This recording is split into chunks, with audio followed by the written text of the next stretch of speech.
kuasa Roh-Mu, firman Tuhan Yesus yang ajaib dan berkuasa.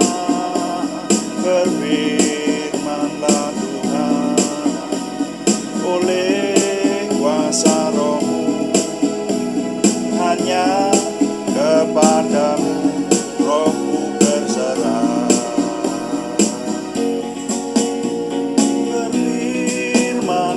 Berfirmanlah Tuhan, Roh Kudus urapi hamba-Mu. Berfirmanlah Tuhan, ku rindu menikmati sabda-Mu. Ku rindu menikmati sabda-Mu.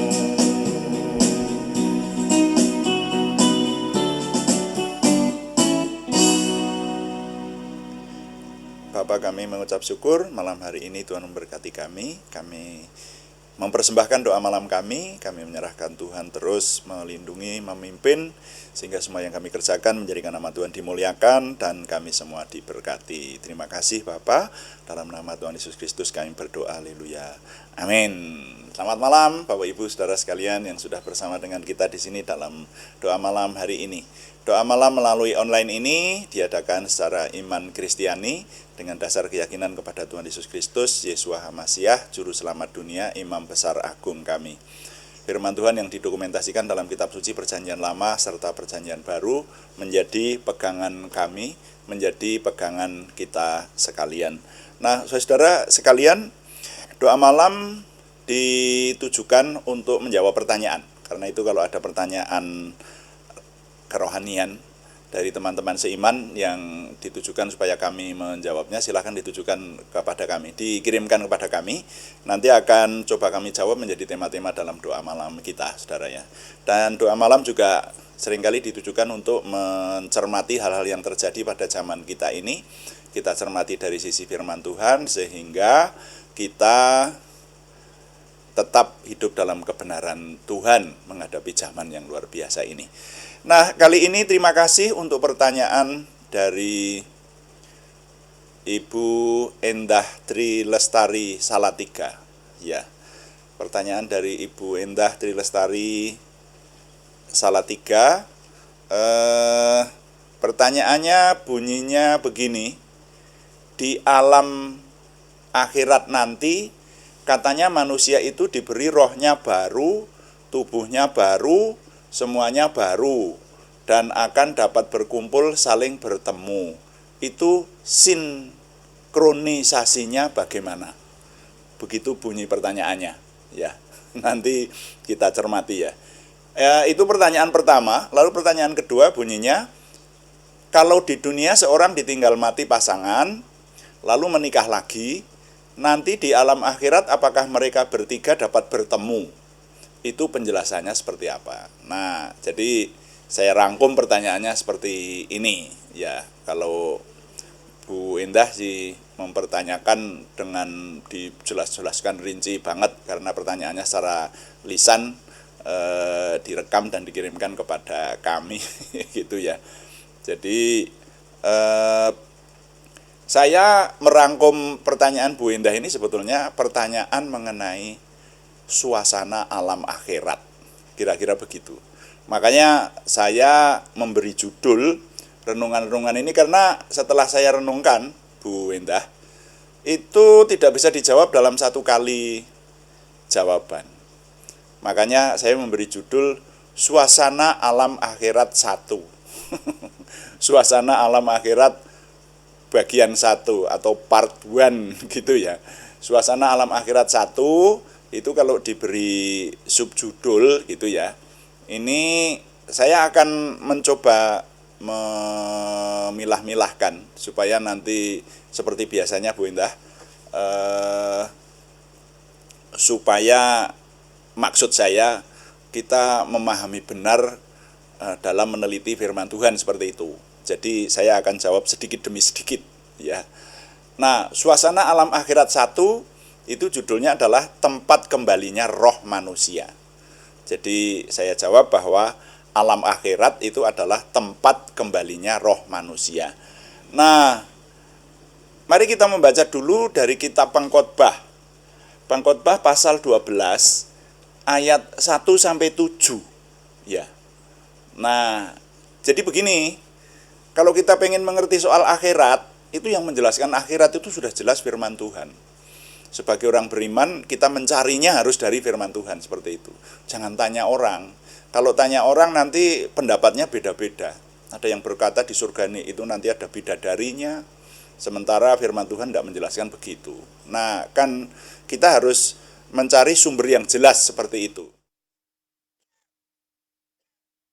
Nanti ada yang menjelaskan lagi bahwa di surga itu isinya hanya tidur melulu, gitu. Jadi kakek saya dulu menjelaskan begitu. Nanti di surga itu kita kerjaannya hanya tidur, enak lah pokoknya, enggak kerja. Dan kita tidurnya di kasur babut isi sari, dikatakan seperti itu. Nah, itu juga apa gitu. Nah, kita harus punya dasar dalam mencari suasana akhirat ini. Nah, yang pertama, akhirat itu ternyata yang saya dapati adalah tempat kembalinya roh manusia. Mari kita baca Pengkhotbah pasal 12 ya. Pengkhotbah pasal 12 ayat 1 sampai 7 saya baca untuk kita sekalian. Ingatlah akan penciptamu pada masa mudamu sebelum tiba hari-hari yang malang dan mendekat tahun-tahun yang kau katakan tak ada kesenangan bagiku di dalamnya. Sebelum matahari dan terang, bulan dan bintang-bintang menjadi gelap, dan awan-awan datang kembali sesudah hujan. Pada waktu penjaga-penjaga rumah gemetar dan orang-orang kuat membungkuk, dan perempuan-perempuan penggiling berhenti karena berkurang jumlahnya, dan yang melihat dari jendela semuanya menjadi kabur. Dan pintu-pintu di tepi jalan tertutup, dan bunyi penggilingan menjadi lemah, dan suara menjadi seperti kicauan burung. Dan semua penyanyi perempuan tunduk, juga orang menjadi takut tinggi, dan ketakutan ada di jalan. Pohon badam berbunga, belalang menyeret dirinya dengan susah payah, dan nafsu makan tak dapat dibangkitkan lagi. Nah, perhatikan ini. Karena manusia pergi ke rumahnya yang kekal, dan peratap-peratap berkeliaran di jalan. Sebelum rantai perak diputuskan dan pelita emas dipecahkan, sebelum tempayan dihancurkan dekat mata air, dan roda timba dirusakkan di atas sumur. Perhatikan lagi ayat 7. Dan debu kembali menjadi tanah seperti semula, dan roh kembali kepada Allah yang mengaruniakannya. Nah, sampai di situ pembacaan saya. Perhatikan ada dua frasa yang saya garis bawahi, Bu Indah dan kita sekalian yang menyimak. Di sini ada pernyataan karena manusia pergi ke rumahnya yang kekal. Artinya gimana itu? Karena manusia sudah mengakhiri hidupnya, kembali ke rumahnya yang kekal, dan peratap-peratap berkeliaran di jalan. Kemudian ayat yang ketujuh ini saya garis bawahi banget. Tadinya yang mau saya baca hanya ayat 7, tapi saya baca semua supaya lebih jelas. Ayat 7 berkata, dan debu kembali menjadi tanah seperti semula, dan roh kembali kepada Allah yang mengaruniakannya. Nah, jadi di sini ada frasa-frasa di dalam kalimat firman Tuhan ini yang menunjukkan bahwa suasana kalau manusia itu meninggal, ya, jadi kembali ke rumahnya yang kekal, itu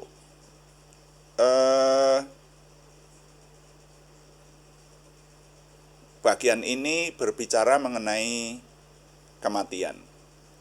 Tubuhnya menjadi tanah dari mana bahannya dulu diambil. Ya, kita ingat Adam diciptakan dari debu tanah. Tapi roh manusia kembali kepada Tuhan. Tentu saja di akhirat. Nah, ini loh.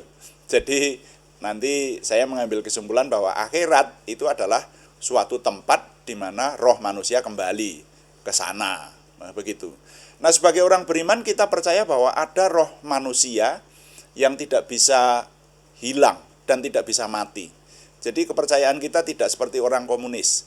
Kalau orang komunis itu mempercayai bahwa manusia itu ya sudah seperti ini. Orang komunis percaya kepada hal-hal yang tampak saja. Jadi kalau yang tampak itu sudah hilang ya sudah lenyap. Mereka tidak percaya bahwa ada nyawa, ada sukma, ada roh, itu enggak seperti itu. Manusia kalau sudah mati ya sudah lenyap, hilang, musnah begitu. Nah, kalau kita orang beriman kan enggak begitu. Jadi kita percaya bahwa manusia itu memiliki roh. Dan ini kepercayaan komunis ini sebetulnya kalau menurut saya diuji dengan daya pikir secara bodoh-bodohan aja, secara bodoh-bodohan saja, itu mereka berpikiran pendek seperti itu kalau menurut saya. Karena kalau orang yang tidak berpikiran pendek mesti berpikir bahwa kenapa manusia bisa hidup? Itu ada sesuatu yang ada di dalam manusia itu. Jadi ketika manusia itu sesuatu itu hilang, maka tubuhnya itu menjadi benda mati. Sama dengan batu, sama dengan kayu, sama dengan hal-hal benda mati yang lain seperti itu. Nah, jadi ada sesuatu yang tidak tampak yang mendiami manusia, itulah roh. Nah, gitu loh. Nah, alam akhirat adalah alam di mana roh manusia akan kembali ke sana. Karena dikatakan tadi, roh manusia itu akan kembali kepada Tuhan yang mengaruniakannya. Nah, kita sebagai orang beriman mesti percaya bahwa penciptaan manusia itu seperti dikatakan oleh firman Tuhan. Kita tidak percaya kepada teori-teori yang lain. Teori yang lain mengatakan bahwa manusia itu berasal dari kera, terus manusia itu diciptakan dengan cara bagaimana begitu ya. Pokoknya teori-teori di luar Alkitab kita tidak percaya. Yang kita percaya adalah firman Tuhan, amin. Gitu.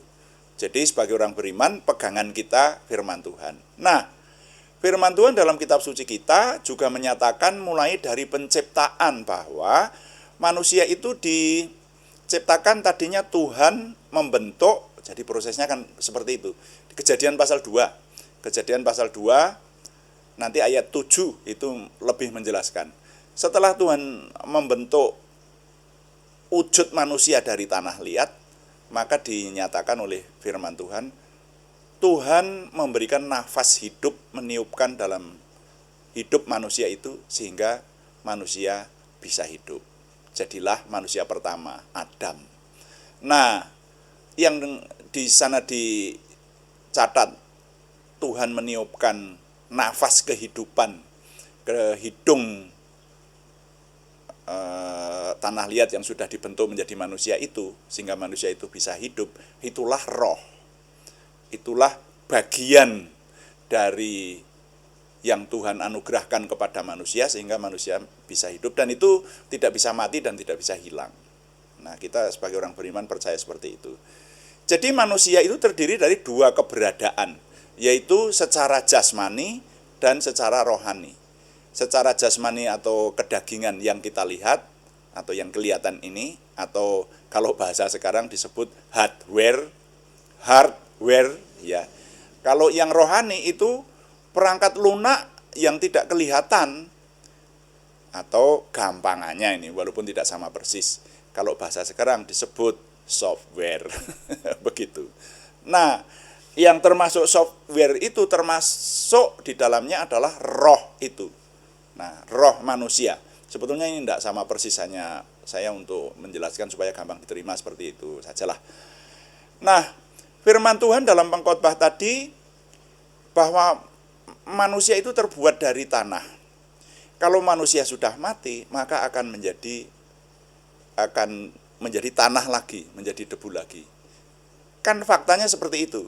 Jadi jenazah manusia kalau sudah dikubur atau bahkan walaupun diawetkan, dibuat mumi seperti apapun, itu ya kalau membusuk ya sudah jadi debu tanah, seperti itu. Sedangkan rohnya akan kembali kepada Tuhan yang mengaruniakannya. Kembalinya roh manusia ini ke alam akhirat, yang kita tahu alam akhirat adalah alam keabadian. Nah, kita tidak dapat menggambarkan dengan rinci keberadaan alam akhirat yang ditanyakan oleh Bu Indah itu, karena belum pernah ada penjelasan paling handal tentang keberadaan akhirat yang dapat kita percaya 100%. Paling-paling yang kita dapati adalah kesaksian-kesaksian orang yang mengaku pernah mati. Bahkan sempat ini di channel kita juga ada toh yang bersaksi pernah mati seperti itu. Tapi kesaksian itu kan tidak ada saksinya. Itu kesaksian subjektif. Ya kita boleh percaya boleh tidak, ya. Kalau yang menceritakan itu adalah orang-orang yang bisa kita percaya, kita boleh percaya. Tapi itu pun sepotong-sepotong. Jadi alam akhirat itu belum ada yang bisa menjelaskan secara detail seperti itu. Makanya kalau Bu Indah mempertanyakan, nanti di alam akhirat itu sinkronisasinya seperti apa, bisa kita ya meneliti dari firman Tuhan, dan nanti sedapat-dapatnya apa yang kita dapatkan itu kita mengerti begitu saja. Nah, ini yang akan saya ketengahkan nanti sedikit demi sedikit dalam beberapa bagian doa malam untuk menjawab pertanyaan dari Bu Endah Tri Lestari. Nah, jadi ada beberapa segi yang tidak dapat dijelaskan dalam sekali penjelasan sebagai jawaban atas pertanyaan Bu Endah ini. Jadi harus dijelaskan dengan panjang lebar. Nah, itu sebabnya maka kali ini kami membatasi dengan judul pemahaman atau menggambarkan suasana akhirat bagian yang pertama ini. Akhirat itu adalah tempat di mana roh manusia kembali ke sana, ke akhirat itu. Itu pengertian pertama. Dasar dari pengertian itu di mana? Dasarnya di firman Tuhan. Di Pengkhotbah pasal 12 ayat 1 sampai 7 tadi. Dan ini sebetulnya juga ditegaskan lagi di bagian yang lain. Nanti saya ingin mengajak nanti ke bawah, nanti akan semakin jelas Bu Indah.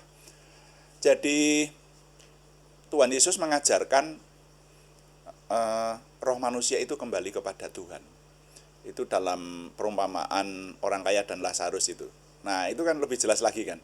Jadi yang kita dapati sekarang kesimpulannya adalah bahwa akhirat itu seperti apa gitu. Sebetulnya pertanyaannya Bu Indah kan seperti itu. Ya tadi hanya lebih dirinci mengenai pergaulan antar manusia nanti bagaimana seperti itu tuh. Tapi saya memperluas menggambarkan akhirat adalah suatu tempat di mana roh manusia nanti akan kembali ke sana. Jadi nilai yang dapat saya jelaskan sekarang ini bunyinya begini. Tidak ada penjelasan rinci mengenai keberadaan alam akhirat. Kita harus mencari seadanya yang dijelaskan dalam firman Tuhan. Gitu. Ya.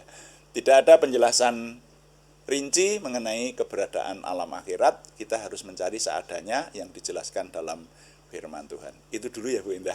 Ya, Tuhan dipuji. Amin. Mari kita menutup dengan doa. Kita berdoa sesuai dengan yang Tuhan ajarkan. Tuhan, berkatilah kami dengan berlimpah-limpah, perbuatlah sesuatu yang besar dalam hidup kami, dan itu jelas berasal daripadamu. Tambahkanlah pengaruh dan kesempatan kami bagimu. Berikanlah kami suatu perasaan akan hadirat-Mu dan petunjuk-Mu senantiasa. Jagai dan lindungilah kami, supaya tidak jatuh dalam perangkap setan. Dalam nama Tuhan Yesus Kristus kami berdoa. Amin. Demikian doa malam hari ini, dan kami selalu mengingatkan bahwa doa malam dilaksanakan setiap hari pada jam 6 malam atau jam 18 waktu Indonesia Barat. Ya, saudara yang mau mengikuti live streaming dari siaran melalui channel Gereja Online 1 ini, silahkan mengikutinya pada jam 6 malam, hari Senin sampai Sabtu. Dan ada juga doa pagi yang dilaksanakan setiap hari pada jam 5 pagi saudara ya. Hanya temanya berbeda. Yang doa pagi itu lebih rinci, lebih lama, ya lebih panjang. Doa-doanya lebih terarah ya, mendoakan nama-nama dan seterusnya. Dan temanya mencermati isi Alkitab secara keseluruhan. Dari Kejadian akan kita habiskan sampai kitab Wahyu selesai. Nah, seperti itu. Sudah banyak yang setia mengikuti doa pagi. Terima kasih. Kami bersyukur, berterima kasih pada saudara yang setia mengikuti dan juga yang sudah menyampaikan dukungan. Kami tetap mengharapkan dukungan Anda, setidaknya dukungan doa. Terima kasih yang belum berikan subscribe, berkenan berikan subscribe, like, komen, dan share. Bagikan kepada teman-teman lain sehingga lebih banyak lagi yang diberkati bersama dengan kita. Selamat malam, Tuhan memberkati. Amin.